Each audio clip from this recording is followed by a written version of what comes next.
Y'all already know what it is. Y'all call what it do. The outlet to reality, the holdest podcast in Vegas and Chicago. What up? This is the place where you want to hide from the drama, hide from your baby mama. Just kidding.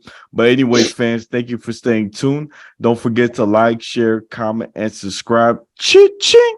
And today's very special guest is one of my friends. I'm so happy to have him. And as a social worker, give it up for Bruce. What's up, brother?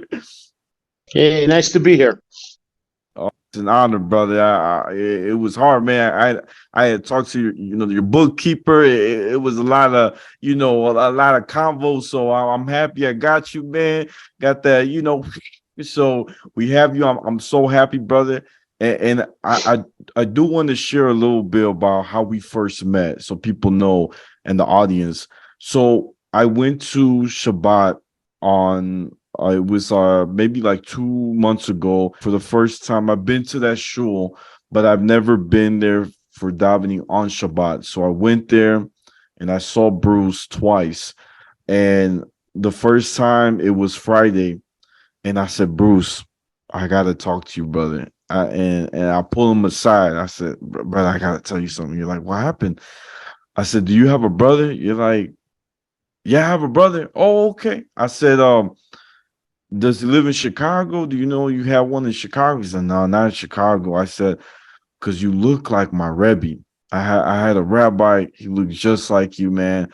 One of my favorite rabbis, and he was my best friend. He did pass away, so I thought that you were his brother. I never got to meet. You're identical, so I thought maybe this is my chance to meet you. Oh, that's not me, man, but that's an amazing story. Was he a good person? I'm like, yeah, he was amazing. You know what I'm saying? So I bet you're amazing too. But that was my first impression, and I hit it off really well. And I remember you saying you did YouTube, and I was like, man, I gotta have you in my podcast. You sound very smart. That was my first impression, meeting you. And what about you, Bruce? What was your first impression? I thought you might be mentally ill. I attract a lot of people that way. And I also thought you were going to say George Costanza. You look like George Costanza. I was ready for that. I don't get anyone saying to me, you look like Johnny Depp or Tom Cruise or Will Smith. I don't, Channing Tatum. I don't get those names. I get, George Costanza. Or you look like my friend who's on parole. Are you allowed to be here tonight? Where's your, bracelet on your ankle? That kind of stuff. So when you said I looked like your rabbi, I thought, oh man, fleeing the country. Usually people say something negative about me. You look like the guy that used to beat me up when I was married. It's usually a negative connotation. Oh wow. So I beat the odds then. Yeah, yeah. I was shocked. I thought either he's mentally ill, maybe he's having a psychotic break, because usually I always sit in the back. I never sit up front. So I'm just, I was like, hey, I'll just go with the guy. I'm going to make him happy, see if he's on medication. What can I do to help this guy out? Oh wow. Oh man, what a story, man. Well, I'm luckily I'm happy that you saw that I'm a good kid, man, and I didn't need no medication, so that's good. Bruce, I do want to say, man. So I remember from our conversation, said something so fascinating. Probably the first social worker that's ever said this to me in person, and I think you're very smart. So you said something how if you could speak more about it, how you said how Jewish a lot of Hispanics today don't even know that they're Jewish. Yeah, yeah. First of all, I was just joking before, man. I was just, want to get the crowd going. So I just want to get the crowd going. I know it's important to get that audience jumped, but no, no, no. When you told me you were obviously, I could tell, Hispanic, Latino, that was no great shock. You're not Eskimo. I'm saying you're not American Indian. So that was pretty obvious. But the thing is that I don't think people realize the last 5, 6 centuries where the Latinos have come from, and they came from Spain.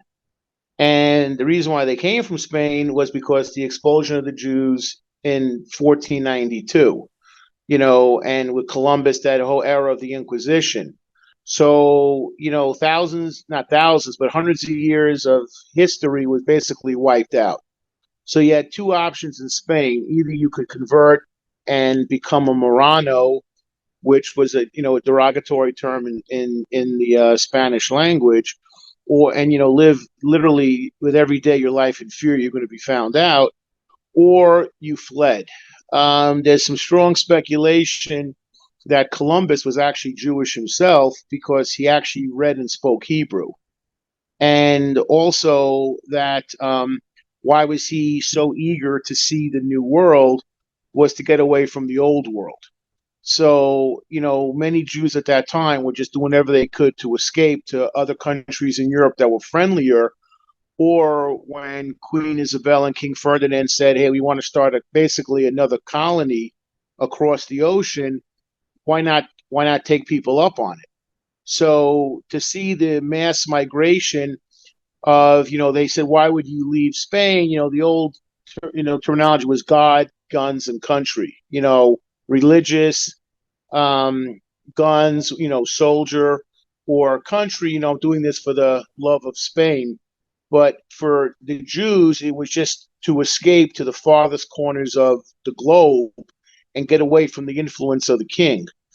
And the Inquisition was not stupid. They quickly were aware that a lot of people that were leaving were probably faking to be Jews. And the Spanish government spent insane amounts of money and used hundreds of people to follow these people and track them in the New World. Were they meeting on Fridays? Did they only stick together? I mean, it was insane. It's just so stupid because if you think about it from a logical standpoint, Spain would have owned a third of the world had they left the Jews alone. you know, Let them Right. just conquer and develop and take over.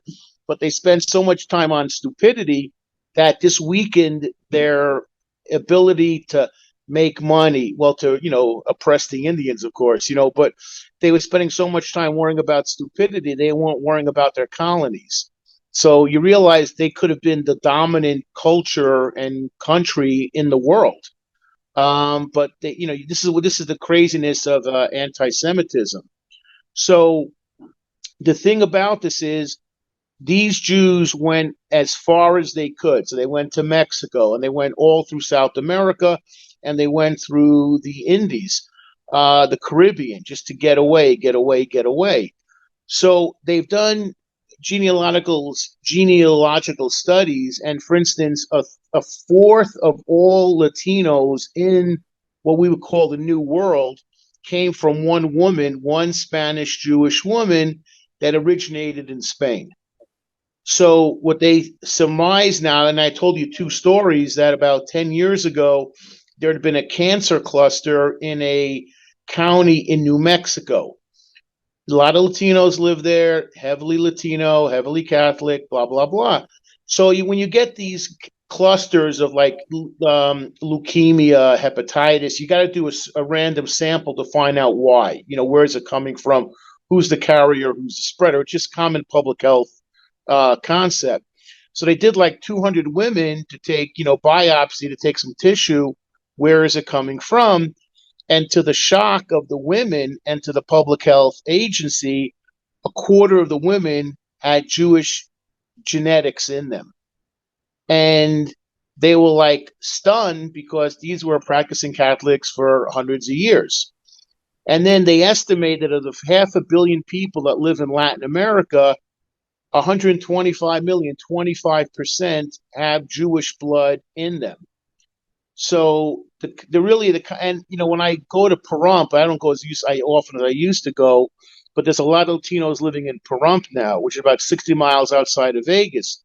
Cheaper housing, blah blah blah. Latinos are such hardworking people; they'll make anything work. So a lot of them live in Pahrump now.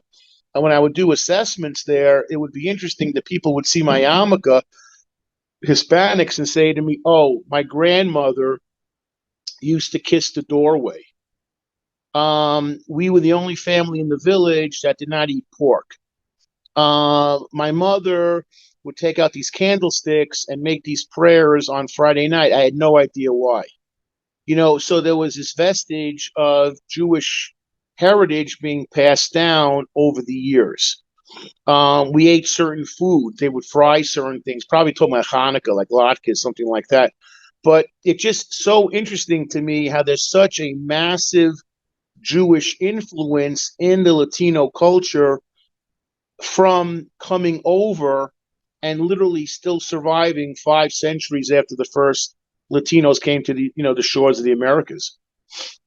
Oh, that was beautiful. I didn't know about that study. I think that was amazing that they were able to find, with the study that, The Jewish DNA, the yeah, Spanish Jewish DNA from one woman who had immigrated. And who were the first pirates? Were Jews that were sinking Spanish galleons because they were pissed off having to run. So the wow. first pirates, it wasn't Jack Sparrow, it was Jose. That was the first pirate. That was the real Jack Sparrow. Whoa. Amazing. And I love Pirates of the Caribbean. So to know that my Hispanics and my Jewish people were the first pirates, it's an honor. They were the ones that contracted with England to raid Spanish ships and take a percentage of the cargo. Oh, wow. So it was again Jewish, brains saying like, you know what, we're going to punish these people. We can't live our life in freedom, so you're going to pay for it. And again, you think about how many Spanish ships, filled to the top with silver, particularly from the South Americas, that were going to bring that back to Spain, that would have filled up their treasury for all their insane wars against England and France and Germany, went into the hands, either sunk to the bottom of the Caribbean or ended up in the hands of Spanish Jews that would have never thought that way, but were just pissed off. And there was a network on the islands where to send the ships, how to take the cargo off, how to move the merchandise. It was all a Jewish underground that would look out for each other and disperse of the cargo, disperse of the slaves, and they wanted to make Spain pay. Wow. Unbelievable, man. This is so cool to hear this, man. I'm so happy that you basically answer a lot of my like the history that I never knew. Like I think this is amazing. I'm so happy. And Bruce, you gotta share the story when you were having a meeting. You told me on the phone call, dying laughing. I have to hear this when you were having a meeting with all the people around you. Yeah, no problem. It was a community meeting to discuss, things in the community. So I've been through hundreds of these, and usually the goal is to try and stay awake as much as possible as it gets more and more boring and you hear the same stories.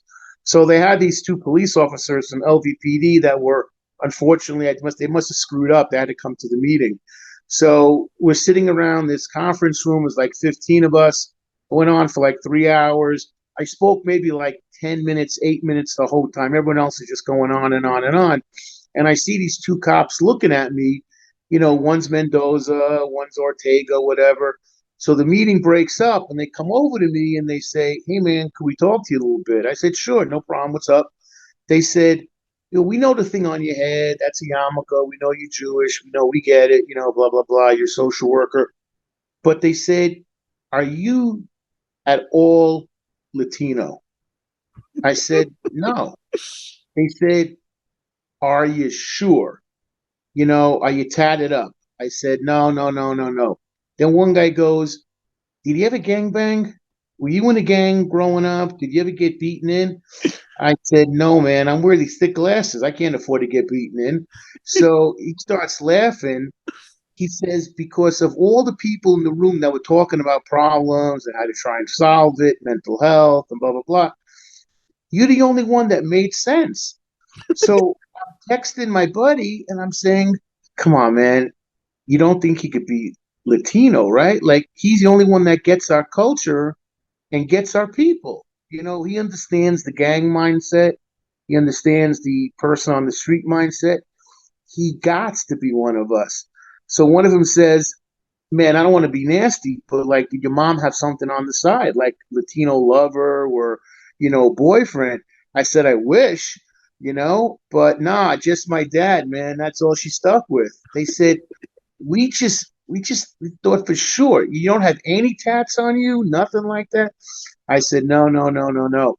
But they said, you're the only one that understood us and like made us feel like this guy understands our culture and our way of life and how we think that no one else like.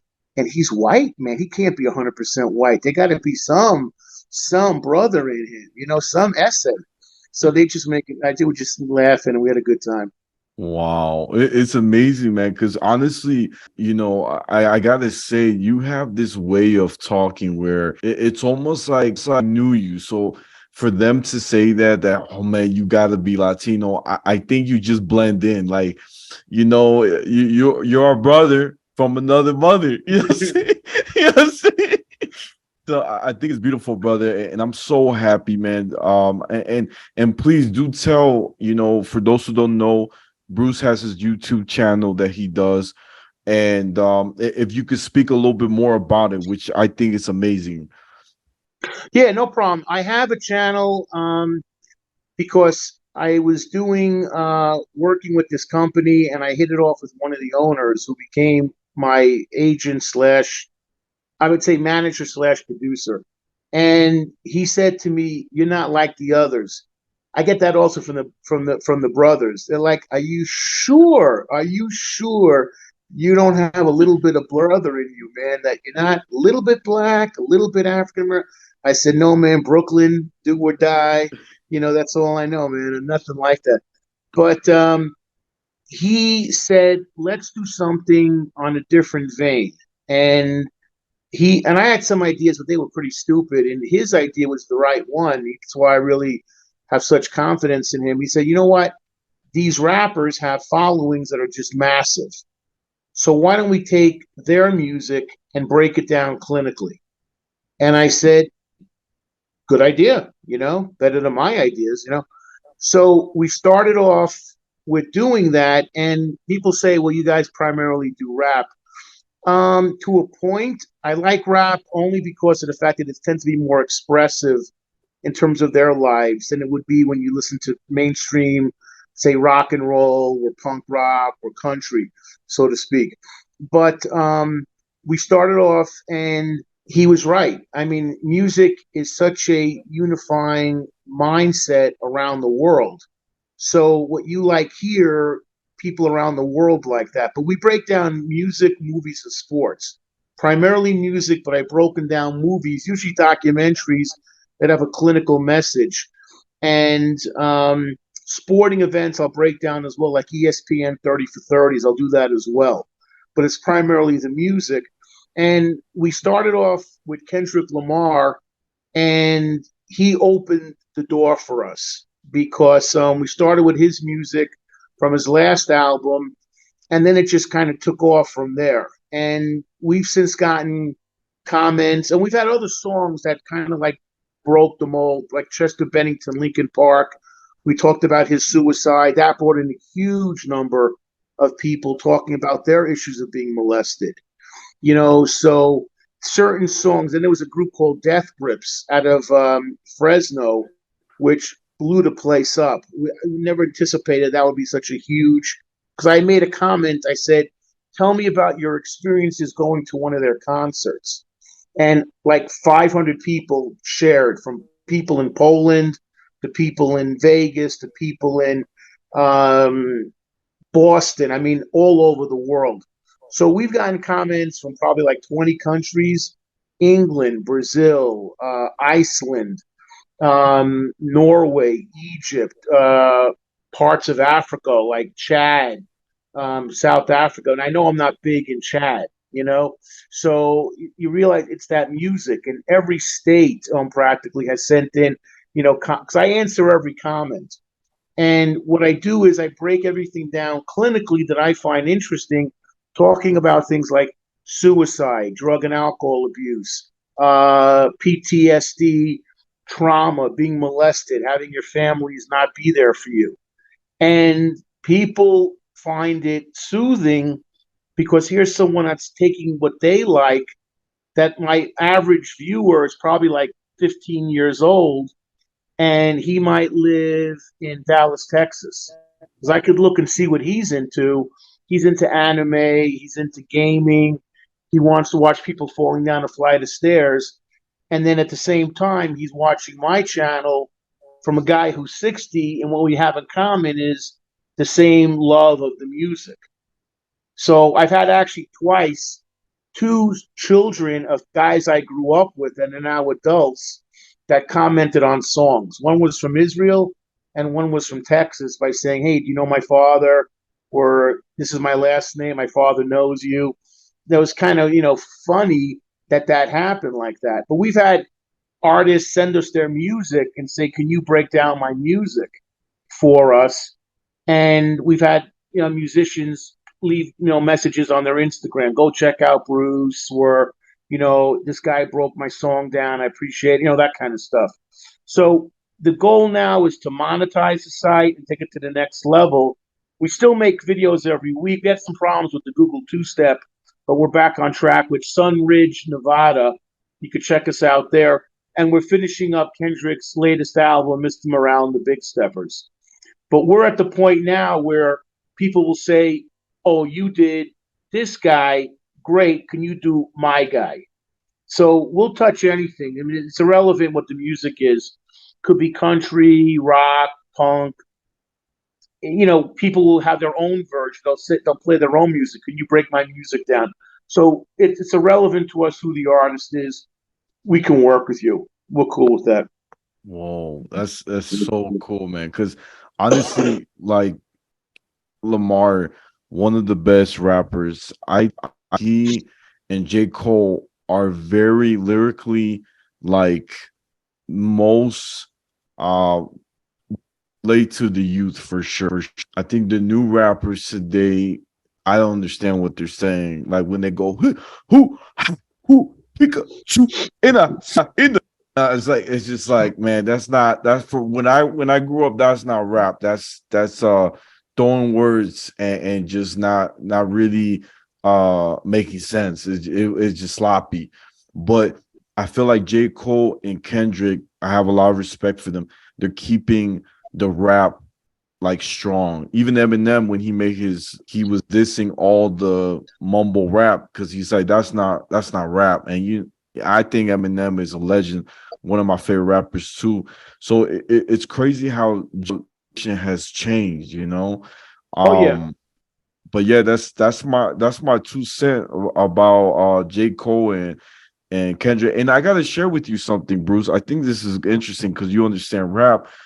I always look at, so you know how Tupac and Biggie, one of the biggest beef and biggest they were philosophers, lyrically amazing, iconic legends. They're the big ones. You got West Coast, East Coast. I think of Right, them right. of like the commentaries of when I study Chumash, Rashi and Rambam. You know what I'm saying? Both of them have their own ideas.